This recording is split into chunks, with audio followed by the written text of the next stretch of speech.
bien han puesto sus equipos a disposición y que hasta ahora y hacia adelante también vamos a contar con ellos. Después a los grupos CREA en general, a sus miembros, a los asesores, que siempre tenemos los mejores intercambios para lograr esto, al equipo que me toca coordinar, del cual estoy extremadamente orgulloso, a Nicolás, a Cristian y a todos los que van colaborando en cada una de las instancias, a las empresas que ya mencionó José, que año tras año nos apoyan en el proyecto y también estamos muy, muy agradecidos con ellos. Después a las intervenciones y a la colaboración de Daniel Miralles, que después lo vamos a escuchar, pero que a mí me ha ayudado un montón en el diseño de preguntas y de experimentos para tratar de atender la demanda zonal. Al Beto Michelou, un gran valor de CREA, que hoy nos acompaña desde Oeste Arenoso, pero que es un gran amigo y que también hizo algunos aportes para el análisis que voy a presentar. Y finalmente al equipo de la zona, que recién los vieron en la pantalla, a Toto, a José y a Agustina, que está atrás de la organización de la reunión. Así que arranco agradeciendo y ahora les voy a comentar qué es lo que preparé para compartir hoy. Lo primero es hacer una revisión un poco ingrata de qué nos pasó en la última campaña. Después quiero pasar a hacer un muy breve análisis o una conclusión, una consideración acerca del aporte de la tecnología en los años secos. También una breve introducción acerca de las expectativas 2021 desde el punto de vista económico, pero que después Diego Aguilera va a ampliar muchísimo más, pero no quiero dejar de hacerlo. Ya sí meterme en el planteo técnico. ¿Qué es lo que estamos averiguando? ¿Qué es lo que fuimos aprendiendo en estos años acerca de lo que es fecha de siembra y elección de los ciclos de los materiales, que pareciera ser una elección fundamental? Después, una revisión acerca de los experimentos que hemos hecho sobre el efecto de la densidad de siembra. Después meternos en modelo de fertilización con énfasis en nitrógeno, contarles un poco dónde estamos parados y qué podemos esperar, tratar de entender que se puede hacer un diagnóstico de fertilidad y qué herramientas tenemos para hacer un uso eficiente de los mangos invertidos en cada lote, hacer una aproximación al tema de genética desde lo que tenemos destacado para la zona sudoeste gracias a nuestros experimentos. Después, obviamente, Pablo Abate nos va a ilustrar con mucha más información. Una breve reseña acerca de la sanidad, para después hacer una consideración final. Así que les pido me acompañen. Cualquier inconveniente, José, vos avisame si no se escucha, si va muy desfasada la presentación con el audio. Te pido, José, que vos seas el que me interrumpa y cualquier cosita lo chequeamos. Va bien, Agustín, va perfecto, así que métele. Bien, José, gracias. ¿Qué pasó en la 19-20? Y una de cal y una de arena. Lo primero, que la superficie de la zona sudoeste estuvo casi al borde de ser la máxima sembrada de las últimas 15 campañas, o sea que es evidente que la campaña se encaró con entusiasmo. Esa es la de arena. La de cal es la otra. ¿Cuál fue el rendimiento obtenido? Digamos, en una serie también de 15 años, nosotros nos encontramos que tenemos un promedio de 3.000 kilos por hectárea, que es la línea azul, que ustedes pueden estar viendo en la pantalla, y que la última campaña apenas cosechamos 23 quintales. Lo cual puede ser visto de dos maneras. Ahora vamos a analizarlo un poquitito más. Lo que pasa es que el trago fue amargo, pensando que de las últimas 6 campañas estábamos bien por encima del promedio regional, y que si consideramos las últimas 9 campañas, solo en una habíamos estado tocando el promedio. Así que fue un trago amargo porque fue una sorpresa de la cual capaz habíamos perdido de vista. ¿Qué pasó? Arrancamos, la verdad que con entusiasmo. Yo lo simbolicé con un tigre, digamos, con un cierto contenido de agua a la siembra. Por cierto, y si miran en ese mapita del sudoeste, era bastante desparejo entre subregiones de las que tenemos. Parecía haberse emparejado un poquitito al correr de ese primer invierno, y llegando a julio con un contenido un poco más homogéneo, aunque poquito, o con lo justo podríamos decir, de agua.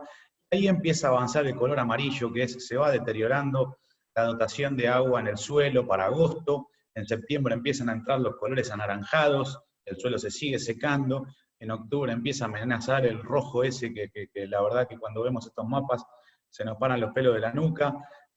Noviembre la misma historia, y fíjense, octubre, noviembre, pleno periodo crítico, no solamente que la dotación de agua en el suelo era mala, sino que además el cultivo venía registrando una merma en esos contenidos, de manera que es bueno arrancar bien, pero es muy difícil acostumbrarse a estar cada vez peor, y ya entrando hacia el fin del ciclo con una condición de agua espantosa. O sea, arrancamos como unos tigres, pero me parece que terminamos como unos gatitos. Lo siguiente es ver un poco temperaturas, ¿no? Esta es la marcha diaria para la estación meteorológica del Coronel Suárez.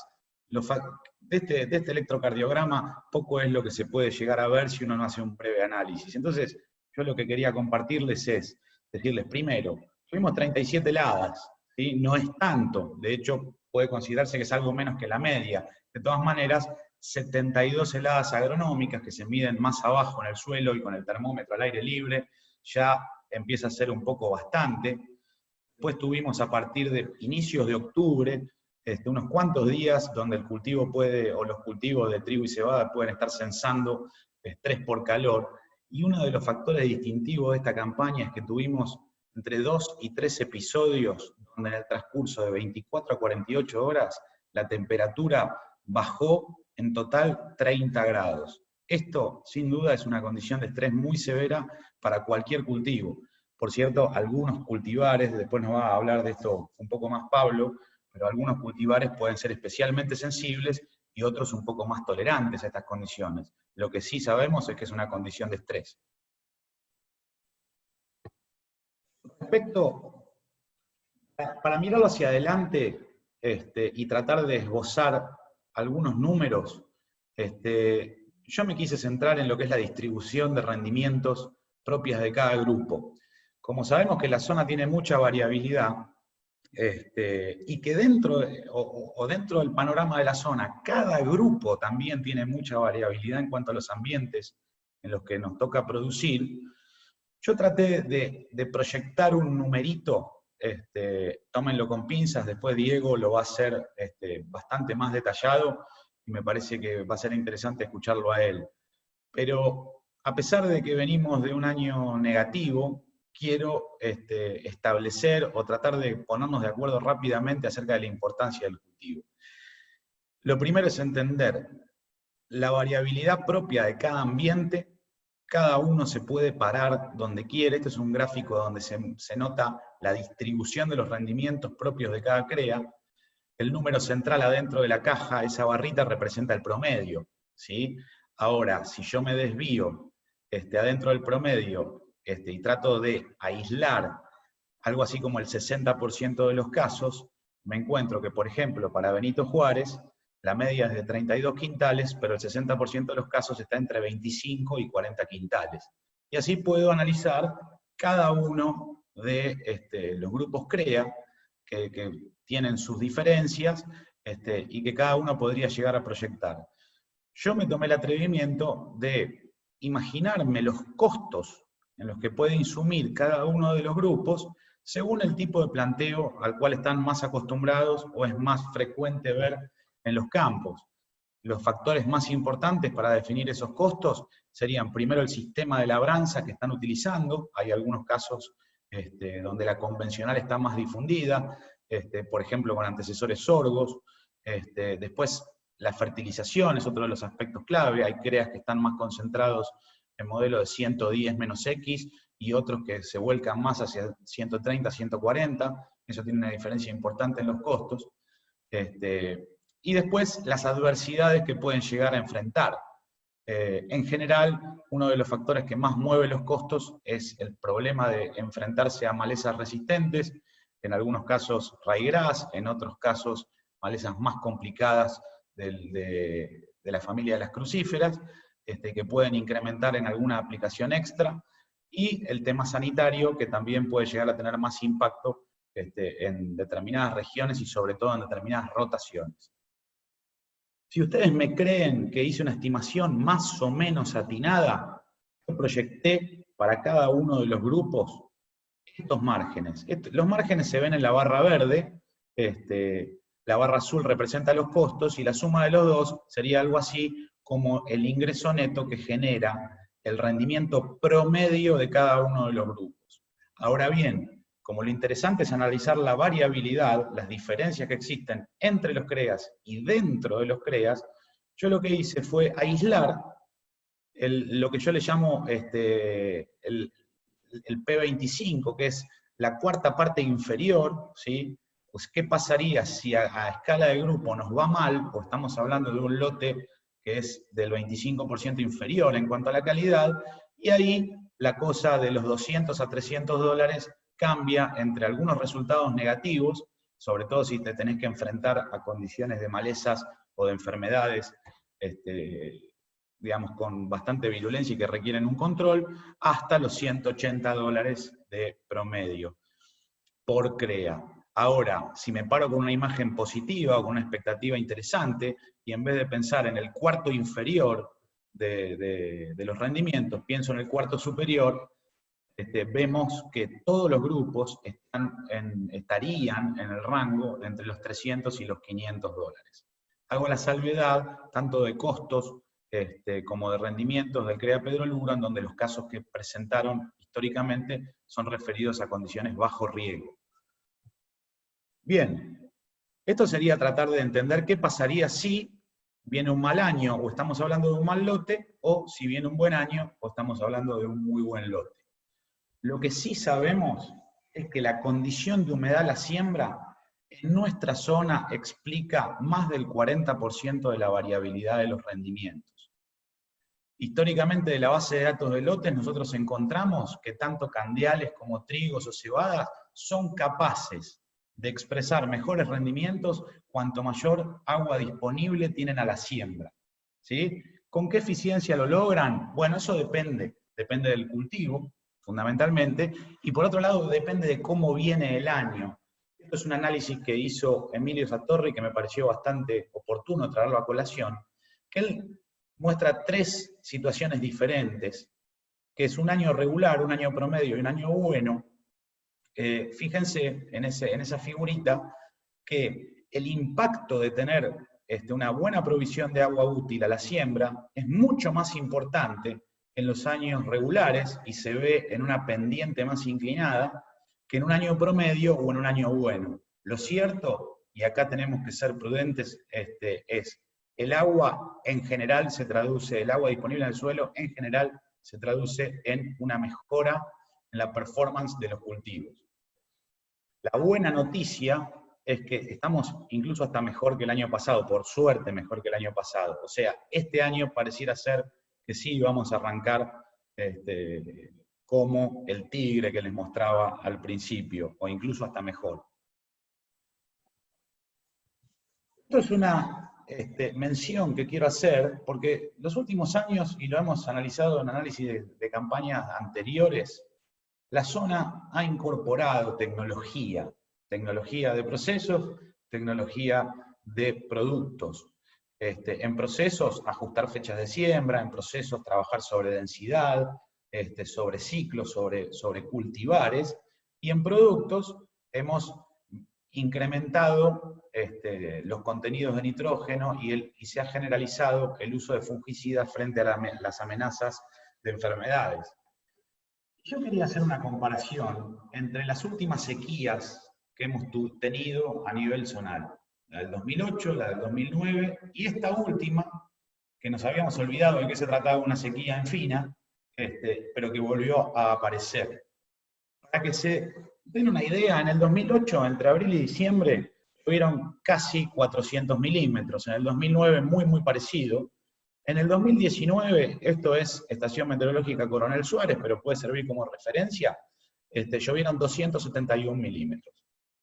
O sea, bastante menos que en las sequías anteriores. Me meto un poquitito más adentro, es durante el ciclo del cultivo. En el 2008 llovieron 270 milímetros, en el 2009 180, 2019 fue más seco aún que en esas dos campañas.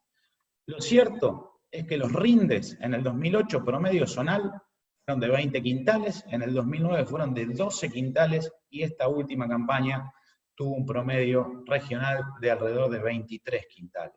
De manera que uno podría llegar a pensar que todos estos ajustes de tecnología nos pusieron en una mejor situación para enfrentar esta condición de sequía. ¿Qué tanto mejor la enfrentamos?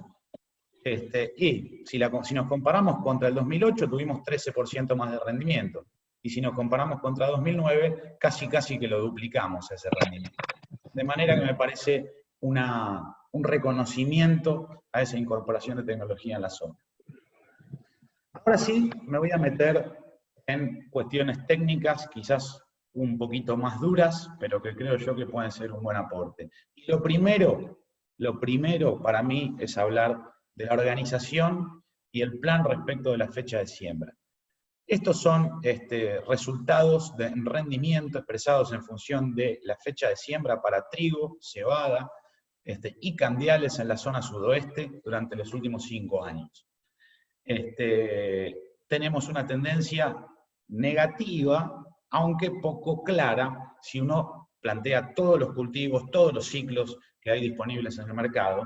Sin embargo, se ve que tiende a bajar el promedio de rendimientos en la medida que se atrasan las fechas de siembra. Si separo entre ciclos, veo algo más lógico, si yo separo los trigos de ciclo largo, la pendiente es claramente negativa. Si puedo hacer una gran bolsa de los ciclos intermedios que se sembraron en los últimos 5 años, veo que durante todo el mes de junio e inicio de julio puedo tener el promedio un poquitito más elevado, y los ciclos cortos que tienen de todo, y hay muchísima variabilidad, pero están más concentrados hacia mediados de julio los mejores promedios. Algo parecido pasa si comparo cebada con candial. Cebada un poco mejor parada en la fecha de siembra más tempranas en promedio, mientras que el candial posicionando los mejores promedios en la medida que me meto en el mes de julio, incluso hasta principios de agosto. Como esquema general, esos promedios yo los quiero representar en esta figura, que es un poco difícil, pero créanme, si yo les hago una síntesis, que es, en los trigos de ciclo largo, los atrasos en la fecha de siembra se traducen de manera lineal y casi que continua en pérdidas de rendimiento. En la cebada, sostenemos los rendimientos más altos durante todo junio, y a partir de ahí tenemos una merma en esos rendimientos. Para los trigos intermedios tenemos muy buenas performances hasta principios y mediados de julio, y después se caen, mientras que en los trigos de ciclo corto, o bien el candial, muestran su mejor performance a mediados de julio, y después se caen. Pero adelantos en la fecha de siembra, en promedio, no parecieran ser una buena estrategia con este tipo de materiales. El siguiente de los temas del que quiero hablar es de densidad, y primero quiero hacer una mención acerca de las figuras que les voy a mostrar. Esto es una figura de frecuencia acumulada, por supuesto que esta es hecha a mano alzada, pero es para explicar qué vemos cuando vemos una figura de frecuencia acumulada. Es la cantidad de casos sumados que yo tengo registrados en nuestros experimentos. Entonces, lo primero es saber interpretar que cuando nos paramos a la mitad de esa curva, nos encontramos con el valor de mediana, que es decir, algo parecido al promedio, estaría más o menos a la mitad del recorrido de esa curva. Lo siguiente es, si yo veo una curva que está desplazada hacia la derecha, yo comparo dos tratamientos, dos poblaciones, la curva que está desplazada hacia la derecha representa que los rendimientos fueron superiores. En sentido inverso, las que yo vea desplazada hacia la izquierda, van a ser rendimientos inferiores. Y por otro lado, si yo viera una curva más estrecha, lo que estoy hablando es que tiene mayor estabilidad. Hago esta introducción para que interpreten de la mejor manera posible, si no después quedamos abiertos a consultas, los gráficos que les voy a mostrar a continuación. Entonces ahora sí, me voy a meter en densidad de siembra. Nosotros hicimos una serie de experimentos sobre densidades normales, que los rendimientos están expresados en la línea azul, hablamos de 240 a 300 plantas por metro cuadrado logradas, y hablamos de densidades bajas en nuestros ensayos cuando logramos entre 120 y 160 plantas por metro cuadrado. Ahora, si miran las dos curvas de población, lo que encontramos es que hay un punto donde se cruzan. ¿Cuál es el punto donde se cruzan? Los 26 quintales y medio. Hasta 26 quintales y medio, la densidad baja está corrida hacia la derecha respecto de la densidad estándar. o promedio, o media. ¿Qué quiere decir? Como les decía antes, si está corrida hacia la derecha, quiere decir que los rendimientos fueron superiores, ¿sí? Entonces, lo primero que encontramos es esto, que hasta los 26 quintales y medio, en promedio, nosotros nos encontramos con rendimientos superiores para baja densidad que para densidad normal, ¿sí? En nuestros ensayos. O sea, lo primero que podemos hacer es decir, bajar la densidad a esos rangos que yo les comento, ¿es una alternativa? Sí, pero es una alternativa que en promedio supera en rendimiento a las densidades normales en los ambientes de más de 26 quintales. El resto de los ambientes pareciera ser que la densidad normal se comporta igual o mejor. Ahora, esto es una sobresimplificación de la realidad, porque ¿qué pasa? Quiero avanzar un poquitito más. Nosotros teníamos una población, que yo les mostraba recién, que se trataba de trigo de ciclos largos, de trigo de ciclos intermedios y cortos, y también teníamos datos de cebada.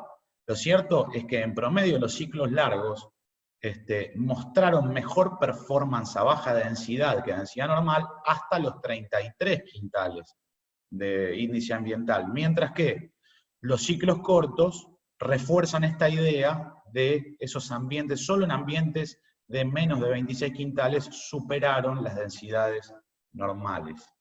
Y en cebada lo que nos encontramos es que a muy bajo rendimiento, la curva que está a la derecha, o la población que está a la derecha, es la de densidad normal. Lo que nos hemos encontrado es que en condiciones adversas, la cebada no ha sido capaz de compensar con macollos una población mucho más baja. Otro de los factores que interviene sobre esa respuesta a la densidad es el nitrógeno. Acá fíjense, yo les muestro todos los ensayos de densidad que yo les venía hablando, además están combinados con distintos niveles de nitrógeno. Para los niveles más bajos, que yo representé como 80 menos X, las densidades bajas están a la derecha, solo hasta los 26 quintales. A partir de ahí, las densidades bajas están a la izquierda, o sea, con baja dotación de nitrógeno, solo en ambientes muy malos ha sido negocio bajar la densidad. En los ambientes buenos, intermedios y buenos, nos podemos quedar cortos de plantas. En 110 menos X tengo el mismo patrón, con la diferencia que ya con una dotación intermedia de nitrógeno, a partir de los 26 quintales tienen un comportamiento similar, o presentaron un comportamiento similar, las dos densidades con las que hemos trabajado. Y solo en condiciones de muy alto nitrógeno, 140 menos X o más, encontramos que el comportamiento en densidades es similar en un amplio rango de rendimientos o de ambientes. Esto significaría, o podría estar explicado, porque el nitrógeno media o aparece como un factor que puede determinar la capacidad de macollaje que tiene. O sea que si yo le pido que compense una baja densidad a mi cultivo, lo tengo que dotar de nitrógeno debidamente. Entonces, repasando lo que es estructura, me parece que, bueno, la fecha de siembra es una variable fundamental, en donde nosotros vemos a nivel zonal y tomando información de los lotes, que los ciclos largos tienen su mejor performance a fines de mayo y principios de junio solamente. La cebada durante todo junio ha mostrado su mejor performance. Después, los ciclos intermedios se mantienen desde la primera, digamos, desde mediados de junio hasta mediados de julio. Los cortos, junto con el candial, mostraron sus mejores comportamientos durante todo el mes de julio. Por otro lado, la densidad, que era el otro factor, lo que vemos es que bajar la densidad puede mejorar los rendimientos en ambientes muy restringidos. Por ejemplo, menores a 26 quintales, que fue el punto de inflexión que nosotros encontramos. Ahora bien, le puedo pedir a una baja densidad que me compense en un ambiente bueno. Que si yo pensé que iba a estar por debajo de los 26, pero resulta ser que estoy por encima de los 30 o de los 40 quintales, un cultivo en baja densidad sería capaz de compensarlo. ¿Pero cómo? ¿Qué le tengo que dar? Y las dos claves parecieran ser, primero, que sea un ciclo largo, lo cual esconde en cierta medida una capacidad de macollaje interesante, y por otro lado, un nitrógeno de base que sea mayor o igual a ese modelo de 110 menos X. Lo siguiente es meterme en el caso de nutrición. Voy a tomar datos reportados por DAT, que son datos agrícolas trazados, que es una base de datos que está elaborando CREA a nivel nacional, y donde quiero ver dónde estamos parados como región respecto a el uso de fertilizantes. ¿Sí? Acá ven todas las regiones del movimiento que participan del proyecto DAT, y vemos que norte de Buenos Aires, sur de Santa Fe y Mar y Sierras son las tres regiones donde más nitrógeno se utiliza en los cultivos de invierno. Mientras que sudoeste, para el que no la encontró, les muestro que es la anteúltima en su distribución para lo que es nitrógeno y ocupa el mismo lugar en lo que es fósforo. Si bien yo arranqué comentándoles que se está usando un poco más de nitrógeno o modelos más elevados que hace unos años atrás, todavía el sudoeste muestra un comportamiento o una utilización de fertilizantes más baja que la mayoría de las zonas del movimiento CREA. Bien, dicho esto, nos vamos a meter en eficiencia. No confundamos eficiencia con mezquindad en este sentido. Así que vamos a entrar un poco en los ensayos y los resultados que hemos tenido los últimos 4 años. Lo primero es separar aguas. Estas son las curvas de respuesta, rendimiento que hemos tenido en la zona, en nuestros experimentos del GEASO durante los últimos años, según se trate de ambientes de bajo potencial, que yo los representé entre 15 y 30 quintales promedio, o ambientes de medio a alto potencial. Esta es la manera en la que mejor se logran separar los modelos de respuesta a la fertilización. Este gráfico, así como está, es muy lindo de ver, explica bastante visualmente, pero aporta poco en cuanto a un criterio económico. Si yo lo que hago es derivar esos puntos, que son los promedios de un sinnúmero de situaciones, y de cultivares sometidos a prueba, lo que me encuentro es la respuesta en kilos de trigo y cebada por cada kilo de nitrógeno, que es algo así como la eficiencia en el uso del nitrógeno. Nos encontramos en que en esos ambientes de bajo potencial, lo que a la izquierda se ve con la curva azul, estarían en un óptimo económico, que hoy se define más o menos alrededor de los 5 kilos de trigo para pagar 1 kilo de nitrógeno, cercano al 125 menos X. Mientras que para los ambientes de mayor potencial, por encima de los 35 quintales, ese óptimo económico, según nuestros ensayos, se estaría encontrando alrededor o en promedio cerca de los 150 menos X. ¿Cómo aplicar ese nitrógeno? ¿O qué eficiencia puedo esperar de esa aplicación de nitrógeno? Bueno, nosotros en esta misma batería de ensayos lo que hemos evaluado es si nos conviene echarlos en el macollaje temprano, que está representado por los puntos azules, o nos conviene dejar 80 menos X en el macollaje temprano y el resto agregárselo en 2 nudos, que es el Z32, que está representado por los puntos marrones o naranjas, no sé cómo los ve cada uno, pero entiendo que si les doy esa referencia me van a entender.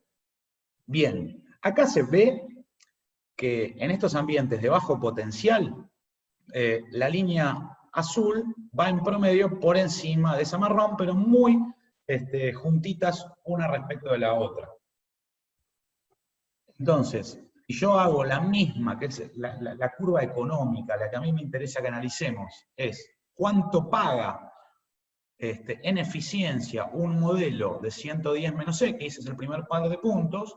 Bueno, ahí veo que en eficiencia está arriba el azul que el marroncito o el naranja. ¿sí? ¿Cuánto más arriba? 30% arriba. Quiere decir, es más eficiente o pagaría mejor un 110 menos X hacerlo todo al macollaje que repartirlo.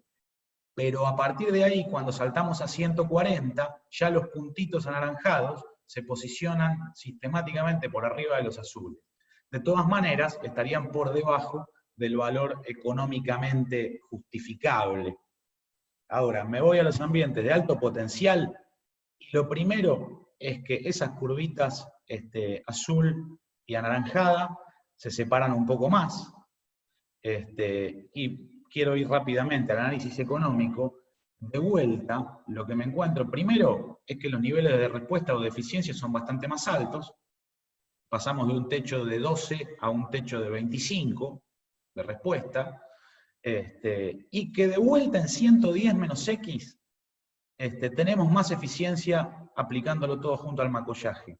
Y recién a partir del 140, igual que en los otros ambientes, pero ahora sí justificado desde el punto de vista económico, porque los puntos están por encima de la línea punteada, nos encontramos con que es más eficiente esa dosificación, hacerla repartida, que hacerla toda junta al macollaje.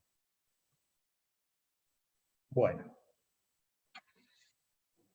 ¿Qué sabemos acerca del comportamiento del cultivo frente al nitrógeno? Lo bueno que tienen los cultivos de invierno es que avisan, y dice el dicho popular que el que avisa no traiciona. Este es el trabajo de tesis de Juan Pacín, que lo hizo acá en la zona sudoeste, y justamente se defendió hace unos poquitos meses, y estamos orgullosos de él porque le fue muy bien. Él lo que hizo fue comparar la curva de índice verde, que es el NDVI que se ve ahí, según la dosis o el nivel de nitrógeno del cual estaba dotado. En este caso yo puse el ejemplo de un algarrobo, de un trigo algarrobo, él lo hizo con varios genotipos, en función de los días expresados como tiempo desde o hasta la floración.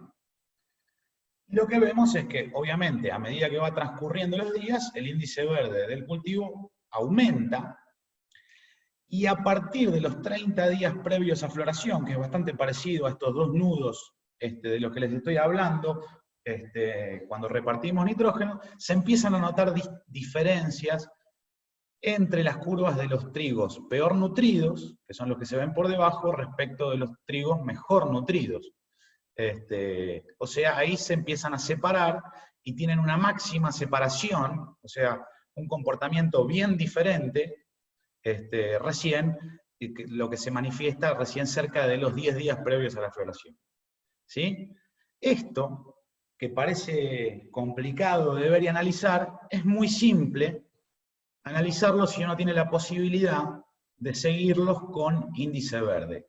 Nosotros en los ensayos, y esto que les estoy mostrando, está hecho con un sensor de mano que varios de ustedes conocen, están familiarizados, que es el GreenSeeker, pero tranquilísimamente se puede hacer con imágenes satelitales que hoy están disponibles rápido, fácil y gratis.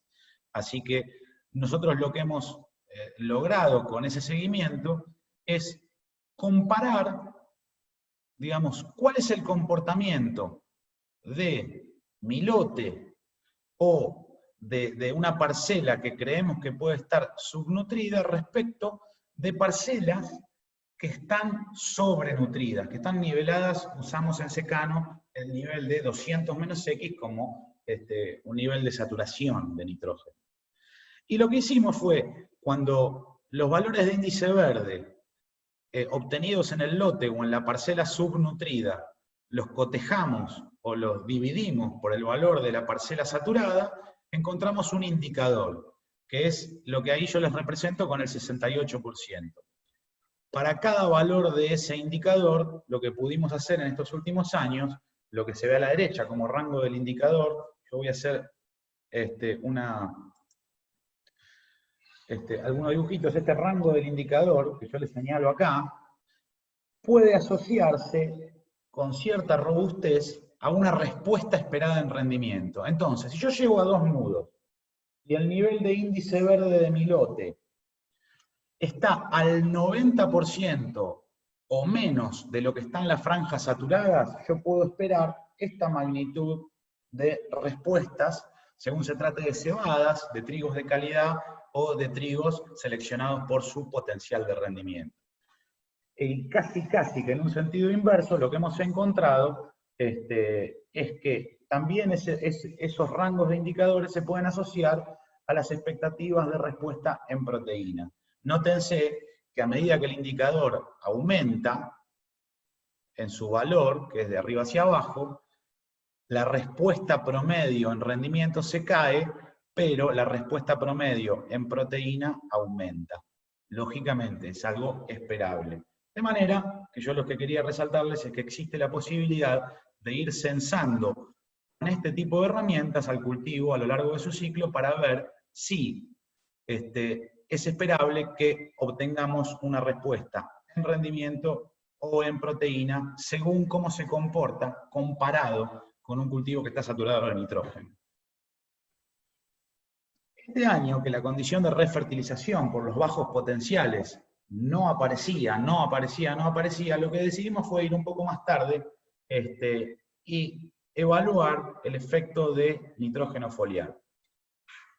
En el ensayo, donde tuvimos menores rendimientos, los niveles de respuesta a una aplicación de nitrógeno foliar estuvieron entre los 120 y los 150 kilos por hectárea para 15 litros de NitroPlus 18, que es de la firma Stoller, que usamos, que equivale a algo menos de 3 kilos de N elemento por hectárea en una forma fácilmente absorbible por el cultivo, mientras que con un poquito más de potencial, por encima de los 20 quintales, nos encontramos que las parcelas que partían de un nivel de nitrógeno bajo, 80-X, respondieron con 400 kilos de rinde por hectárea, mientras que las que estaban en niveles de nitrógeno medio o alto, respondieron sí, pero en niveles mucho más modestos, entre los 100 y los 200 kilos por hectárea de rendimiento. Perdón, voy a salir un segundito para que se me borren esas anotaciones, y vuelvo sobre esta figura, que es, ¿qué respuesta tuvimos o qué eficiencia tuvimos? Fue bastante variable, entre 40 y 100 kilos de trigo por cada kilo de nitrógeno aplicado con foliar. Esto es más o menos 4 a 5 veces de lo que obtuvimos por cada kilo de nitrógeno aplicado como urea. ¿Sí? O sea, los valores de eficiencia son bien distintos. También es cierto que cada unidad de nitrógeno tiene otro valor cuando se trata de un producto de estas características. Como síntesis de lo que es la fertilización nitrogenada, bueno, digamos, nosotros tenemos respuestas a nitrógeno en un amplio rango de ambientes. En los ambientes de bajo potencial que nosotros analizamos, hoy el óptimo estaría rondando el 120-X, mientras que los ambientes de alto potencial, o de potencial medio y alto, el óptimo aparecería entre 140 y 150-X. Esto es una relación económica asociada a la reacción de los cultivos que hemos tenido en los últimos años. Si queremos diferir la decisión de completar esos modelos, de ir a 120 o a 150-X, no jugárnosla entero hasta el macollaje, perdemos algo de eficiencia hasta 110-X, pero a partir de ahí es más eficiente hacerlo repartido, que era cuando se cruzaban esas curvas económicas.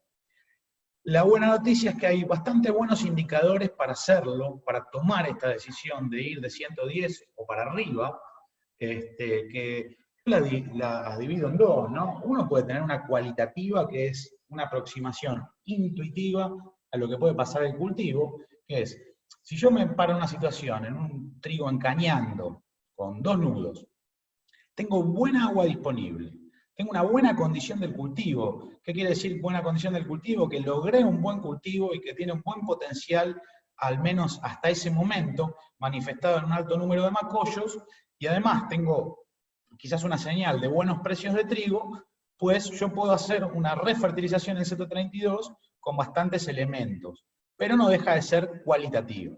Mientras que también existen herramientas cuantitativas para tomar esa decisión, que es, por ejemplo, la que nosotros más hemos laburado y hemos desarrollado, es hacer una comparación de NDVI de mi lote contra sectores de ese mismo lote donde tengo el cultivo saturado. Si hay mucha diferencia, podemos esperar una buena respuesta en rendimiento. Si hay poca diferencia, podemos esperar una respuesta en proteína. Después, el mercado y el estado de ánimo marcará hacia qué lado yo me puedo volcar. Bueno, y respecto a las aplicaciones foliares mucho más tardías, solo tenemos un año de evaluación y fue un año de bajo potencial. Sin embargo, las respuestas que exploramos van desde los 40 kilos por kilo de N aplicado hasta los 100. Acuérdense que era mucho más interesante cuando el nivel de nitrógeno del cultivo antes de hacer el foliar era bajo, lógicamente. Y la proteína se movió entre nada, en donde respondió mucho en rinde, hasta 1,5 puntos, donde no se movieron los rendimientos por la aplicación de foliares. Bueno, novedades nuestras, nosotros hacemos ensayos comparativos de rendimiento, algunos de los que están presentes pudieron pasear cuando lo hicimos una visita en las acacias esta primavera. De vuelta, gracias Mariano, que seguramente estás ahí escuchando, que nos recibiste, y además te cambiamos la fecha sobre la marcha, así que buenísimo, pero también gracias a la Carolina, que le tocó el año pasado hacer la gira de ensayos. Estos son los resultados. De vuelta, piensen que estamos hablando de un año de bajos a muy bajos rendimientos. Están los resultados en rendimiento con sus estadísticos, más el contenido de proteína y gluten de cada una de esas variedades. Si esto lo pueden mirar, va a aparecer en la presentación, o mismo si quieren ver la charla después, le ponen stop y miran bien cada uno de los datos. El ranking general nuestro quedó con Jingo, un ciclo intermedio corto a corto, encabezando, después Klein 100 años, grupo 1 de calidad, que aparece ahí también entre los 4 primeros, Baguette 620, que ya también el año pasado había mostrado muy buenos resultados, y Guayabo, como materiales que estuvieron arriba de la media en ambas localidades. Por otro lado, también hago el ranking de proteína promedio, que está bastante asociado inversamente al rendimiento obtenido, pero de todas maneras sirve tener una noción que para esos rendimientos, ¿dónde está parado? La relación entre el gluten y la proteína, como un indicador acerca de las posibilidades de calidad que puede tener cada uno de esos materiales para los ambientes explorados. Fíjense, esto aplica para este rango de rendimientos, no es esperable, salvo condiciones muy raras, acceder a 13, 14, 15 puntos de proteína en condiciones de rendimiento alto. Para estas condiciones, estos son los valores que nosotros obtuvimos para cada uno de estos materiales. Quiero hacer un comentario, que lo primero, y aprovecho que están Pablo Abate y Daniel Miralles en el auditorio, y lo primero que quiero hacer es, como técnico, un reconocimiento enorme a lo que es la red y lo que significa. Realmente, el otro día lo charlábamos con Beto Michelov, realmente tanto la red como la red de ensayos comparativos de girasoles que coordina ASAGIR, claramente son un ejemplo de consistencia a lo largo del tiempo y que brinda un valor espectacular a los productores en general, a los técnicos que tenemos acceso a esos productores. Lo primero es reconocer esto, sacarse el sombrero, invitar a todo el mundo a que revise esa información, porque la verdad que es tanta y tan rica que es invalorable. Yo, durante los últimos años, he recibido bastantes consultas acerca de si merecía la pena hacer grandes modificaciones en cuanto al perfil de la genética que se utiliza. Y es muy difícil de contestar de manera asertiva esa pregunta. Entonces, me hice una pregunta figurada, que es, ¿qué podemos esperar de incorporar materiales más nuevos? ¿Sí? Con esto, uno puede decir, hay materiales nuevos enfocados en el potencial de rinde, y materiales más nuevos enfocados en la calidad, pero que siempre tienen un background en cuanto, o una expectativa de mejorar los rendimientos. Bien, yo acá hice un análisis tomando las redes entre 2015 y 2019, y lo que hice fue agrupar todos los materiales que están publicados en la red, según su año de registro, que es algo así como el año en que sale al mercado, no el año en que se evalúa. Por ejemplo, un material que salió al mercado en el año 2008, en realidad hay 4, 5, 6 materiales que salieron al mercado en el año 2008 y se evaluaron durante 2009, 2010, 2011, 2012. Algunos todavía se evalúan de esos. Bien, quería saber si había alguna correlación entre los índices de rendimiento y el año de liberación. Es decir, el paso del tiempo que nos ha aportado en términos de rendimiento. Recuerden que no todos los materiales están seleccionados estrictamente por su rendimiento. Bien, lo que encontramos es que, en promedio, la evolución dentro de estos años de registro, que son los últimos 12, 13 años, estos años de registro, el promedio de los materiales según su año de registro se ha ido incrementando a razón del 0,3% anual.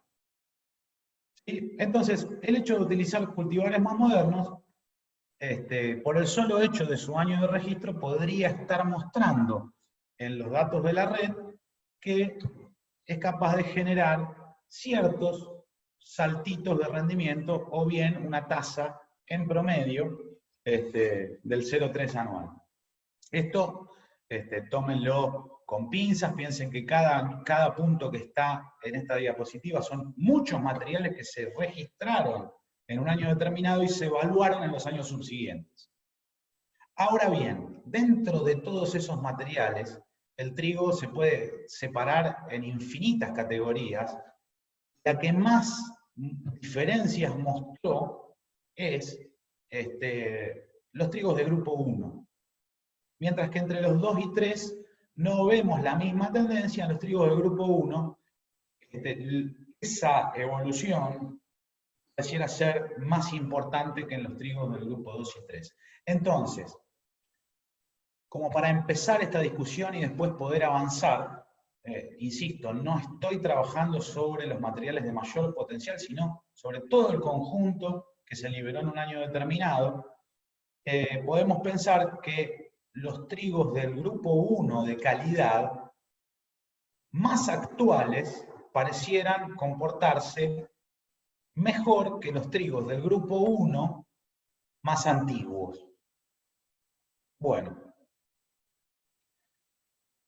Lo último, como para ir terminando con los temas técnicos, y ya casi que termino mi presentación, es entender en el tema sanidad dónde estamos parados. Esto es la evolución en región pampeana de los casos con incidencia de roya amarilla a lo largo de los últimos 5 años.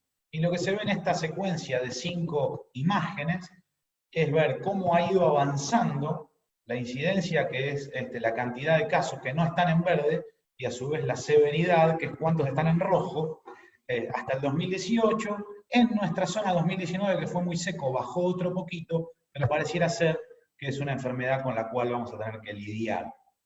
Nosotros hicimos ensayos de fungicidas y combinaciones de fungicidas con fitoestimulantes o promotores de las defensas naturales del cultivo. Estos fueron nuestros resultados. Por ejemplo, en trigo de secano, a los rendimientos entre 28 y 32 quintales, encontramos que los dos tratamientos que tuvieron Howler, que es un fitoestimulante, combinados con fungicidas, mostraron respuestas interesantes, aunque no del todo significativas respecto al testigo, y a su vez las moléculas o la combinación de moléculas más modernas también lo hicieron en términos generales, tanto mejorando el promedio de rendimiento como también algo más de proteína. En cebada tuvimos una situación similar, aunque las mejoras en rendimiento se tradujeron en una pérdida en algo de proteína. Y por otro lado, quiero compartir, esto se va bajo riego, aclaro, de ahí los rendimientos, y también el uso de fitoestimulantes, que nosotros lo que nos encontramos con aplicaciones repartidas entre macollaje y en cañazón, fue tanto en trigo como en cebada para todo el paquete que evaluamos junto con Spraytec.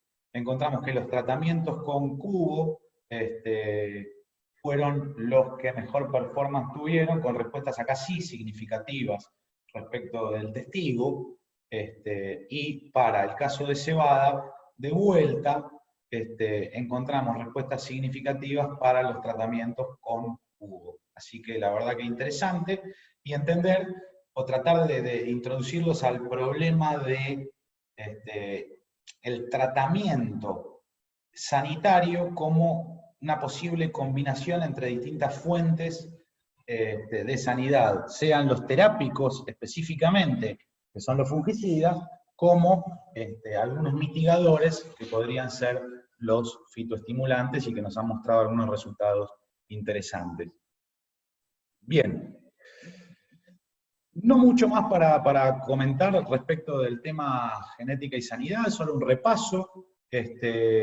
Nuestros ensayos de 2019, que fueron de bajo potencial y muy marcados por el efecto de las heladas, aclaro, se destacaron Jingo, Klein 100 años, Baguette 620 y Guayabo.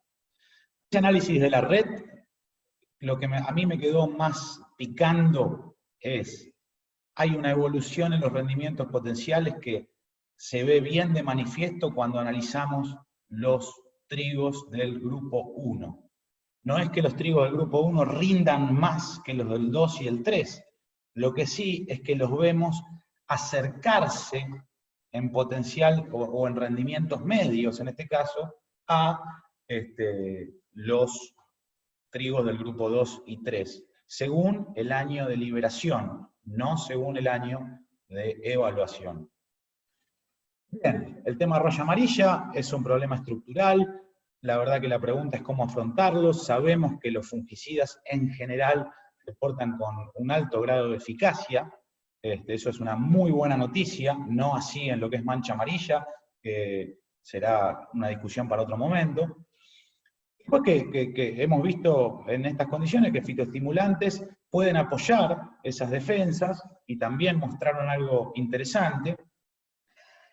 Y que acá hay una clave, ¿no? Que es, frente a la cuestión sanitaria en general, una de las herramientas es el recambio de variedades, ¿no? Todos sabemos y fuimos víctimas en los últimos años de que la capacidad que tiene un trigo de hacerle frente a una enfermedad determinada está definida desde un punto de vista genético, pero tenemos la mala fortuna de que las enfermedades van mutando para lograr vencer esa resistencia. Entonces, cada material, y sobre todo si se expande mucho en el tiempo y en la superficie, tiene de alguna manera el destino marcado o una fecha de vencimiento en cuanto a su resistencia. Se habla de 5 años. Bien, puede ser más o menos según la agresividad de la enfermedad y la expansión que tuvo ese material. Perdón, José, ¿me hablaste? No, Agustín, no. Se ve que alguien abrió el micrófono por error, pero ya está. Ya termino igual. Entonces, para cerrar, hablamos de muchísimos temas. De los antecedentes que tenemos, hablamos algo bastante de densidad, de fecha de siembra, de fertilización nitrogenada, algo de genética, alguito de sanidad y un atrevimiento de pensar el negocio para la campaña que viene. Ahora, yo quiero hacer como consideración final, en este contexto que nos toca vivir en este momento, digamos, si listamos las amenazas que tiene el negocio, son muchas. No quiero ni repasar esta lista, pero creo que estamos bastante de acuerdo en que tenemos unas cuantas amenazas al negocio. Y las oportunidades, si uno se para con la visión de hoy, no parecieran ser grandes señales, son muchas, digamos, la gente come pan, eso seguro, y si puede, se da el gusto de tomarse una cervecita o algún whisky. Pero quiero pararme en la otra dimensión de este análisis, que es la que tenemos más al alcance de la mano, que es analizar nuestras debilidades, que claramente estamos en sudoeste, nuestra debilidad fundamental es que la condición climática y de suelos conocida por todos, nos marca un rumbo de potenciales de rinde moderados. Y la consideración final de la charla es tratar de hacer hincapié en esta fortaleza, que es la que tratamos de recordar, traer y discutir en estas reuniones, que es en la medida que conozcamos nuestros sistemas, nuestras limitantes y las mejores prácticas para hacer un uso más eficiente en general de la cabeza, del potrero, de los insumos y de la empresa, es en ese balance, fortaleza y debilidad, de donde puede llegar a estar la clave, para mí, del negocio, que en realidad, más que negocio, es nuestro medio de vida. Así que, bueno, yo les agradezco por haber prestado atención, y quedo a disposición para las preguntas que quieran hacer. Facu, ya me pongo a disposición tuya para lo que haya surgido. Gracias de vuelta, y espero verlos y saludarnos muy pronto. Bueno, muy bien, gracias Agustín. Bueno, Facu Méndez es el asesor del CREA Nuestra Señora de las Pampas, y es el que le va a pasar el que sintetizó y le va a pasar las inquietudes a Agustín Giorno. Así que adelante, Facu. Bueno, Agus, la verdad que aclaro que hay muchas, más que dudas, son sugerencias y comentarios. Tomé 2 o 3 para preguntar, que me parecieron que englobaban varios conceptos. Si querés, tomate un mate y te las voy diciendo. Estoy en eso, Facu, no te preocupes. Bueno, la primera, Agus, es cuando vos hablas de bajas densidades, primero lo compara con la gruesa. Vos siempre en los cultivos de gruesa hablas que cuando bajás las densidades están sujetas al híbrido, por la capacidad de compensar por la falta de plantas. Preguntan a ver si en FINA es igual, si hay diferencia en la capacidad de compensar entre los híbridos. Sí, acordate, Facu, y se lo recuerdo a todos, que había 2 factores que a mí me modificaban el comportamiento frente a las variaciones de densidad. El primero, que yo lo sinteticé con ciclo, porque si me meto variedad por variedad, hay un contraste más grande en cuanto a su capacidad de macollaje, que es el mecanismo fundamental para esa compensación, y de la cual nos va a poder hablar muchísimo mejor Pablo. Nosotros tenemos algunas variedades analizadas en los ensayos. Claramente Pablo tiene mucha más información, pero la primera síntesis era el ciclo, ¿no? Las variedades de ciclo largo se han comportado en promedio con mayor capacidad de compensación que las variedades de ciclo intermedio y corto. Digamos, yo puedo acá mencionar algunas con las que hemos trabajado bastante. Hemos trabajado dentro de esas compensadoras, si se quiere decir, con Bellaco. Hemos trabajado también con Baguette 820, hemos trabajado con Baguette 620, mostrando en general, con Algarrobo también, un buen comportamiento. Y después también hemos trabajado con variedades más cortas, puede ser Meteoro como uno paradigmático, pero también este año sumamos Jacarandá, en fin. Lo primero es separar por ciclo, que en mi set de datos dividió aguas, pero seguramente hay variabilidad dentro de un mismo ciclo, hay variabilidad genotípica, que puede explicar más que esto. Y el otro tema para la compensación es nitrógeno. Acuérdense que el otro factor que yo les mencioné como divisor en la capacidad de compensación era la dotación de nitrógeno en la entrada al macollaje. Perfecto, Agus. Y una pregunta de Daniel Miralles, que va medio relacionada. ¿Por qué crees vos que cebada, que con mayor potencial de macollaje, no responde a las bajas densidades en rendimiento, ¿no? Sí, Daniel, Bueno, mirá que empecé agradeciéndote, che, y ya me mandás una pregunta comprometedora. Bueno, no, con gusto, digamos, trato de ensayar una respuesta respecto a lo que nos tocó, ¿no? Los ambientes de bajo potencial estuvieron marcados por dos factores. Uno, que los dos los va a saber interpretar Daniel, pero cualquiera, que es, nos ha tocado condiciones de siembras atrasadas por excesos de agua, año 2016, con potenciales de rinde bajos.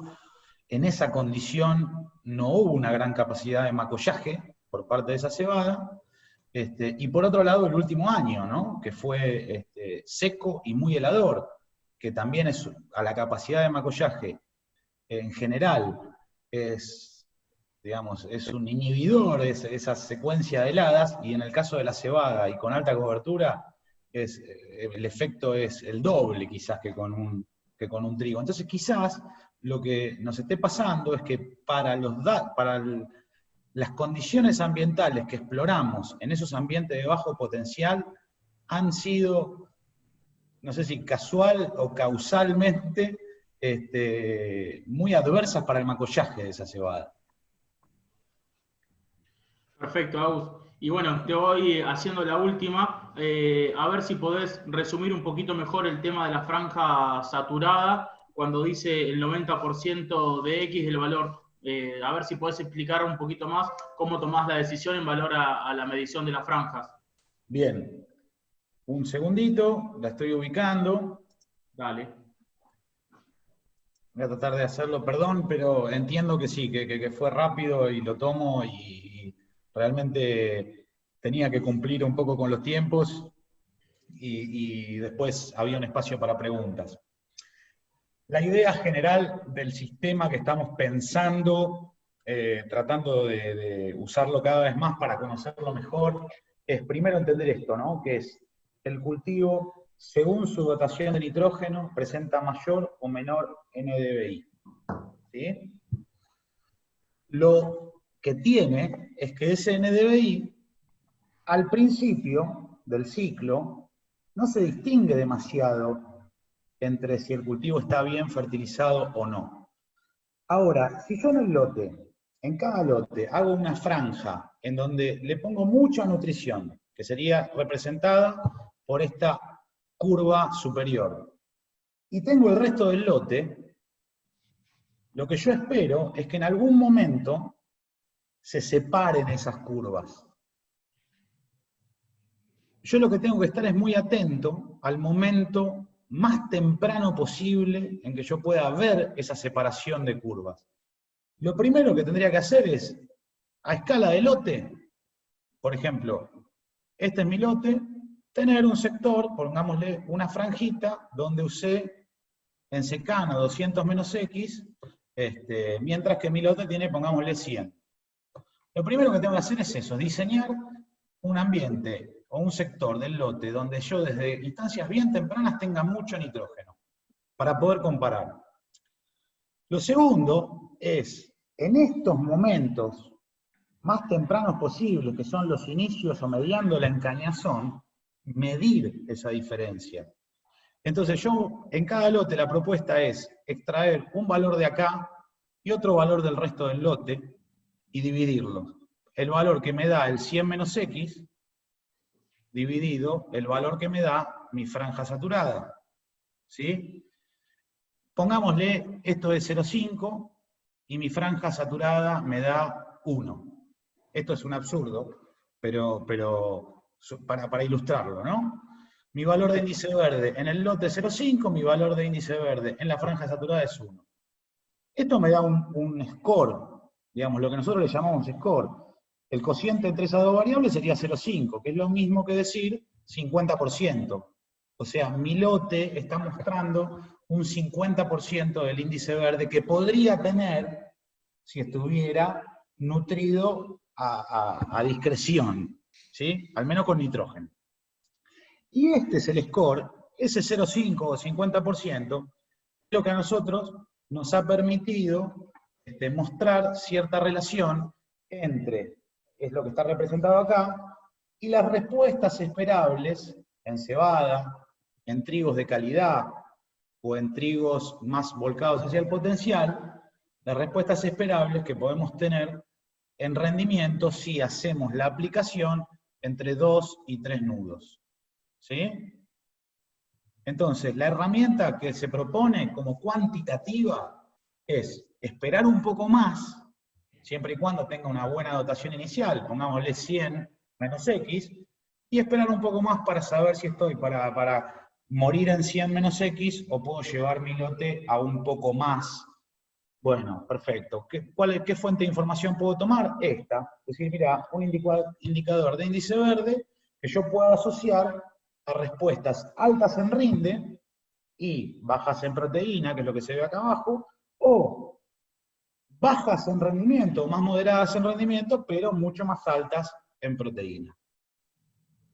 Eso es, básicamente, o en una síntesis, una propuesta cuantitativa para evaluar las expectativas de respuesta a una aplicación más tardía de nitrógeno. Facu, ¿te parece que se aclaró? Sí, espectacular, creo que sí. Había una pregunta sobre esto, si el SPAD o el Green Seeker sirven cualquiera de los dos métodos, y me parece que ya estaríamos, le agradecemos a todos. Ya estamos muy sobre el tiempo, así que bueno, responde esa pregunta sobre SPAD o Green Seeker y terminamos con este bloque. Bueno, listo. Mirá, nosotros con SPAD marca registrada, no lo comparamos con AdLeaf, con la buena predisposición de Andrés Ferracini, que nos dio una mano con esto, y en la tesis de Juan Pacín está eso, digamos, Juan encontró que la correlación entre los índices verdes era bastante más fuerte. En realidad las diferencias por índice verde con Green Seeker eran más marcadas que cuando evaluábamos con AdLeaf, que es una suerte de Minolta, pero bueno, no quita que se pueda utilizar, lo que sí, el SPAD es más engorroso, porque la unidad de análisis que tiene el SPAD es, digamos, tratar de interpretar lo que le pasa a un cultivo mirando 2 centímetros cuadrados de una hoja. Entonces te requiere muchas repeticiones, mientras que índice verde es una herramienta capaz de integrar áreas mucho más importantes en una sola medición. Excelente, Agus. Me parece bueno, muchas gracias, Agustín. Así que bueno, acá hay varios comentarios agradeciéndote y felicitándote por la charla. Así que bueno, damos por terminada. Quedan algunas preguntas en el tintero que bueno, las tomaremos y las veremos por qué lado las canalizamos. Así que bueno, estamos terminando la primera charla de la mañana con algún delay en el tiempo, pero bueno, vamos a seguir con el programa. Si la operadora de cámaras nos acompaña.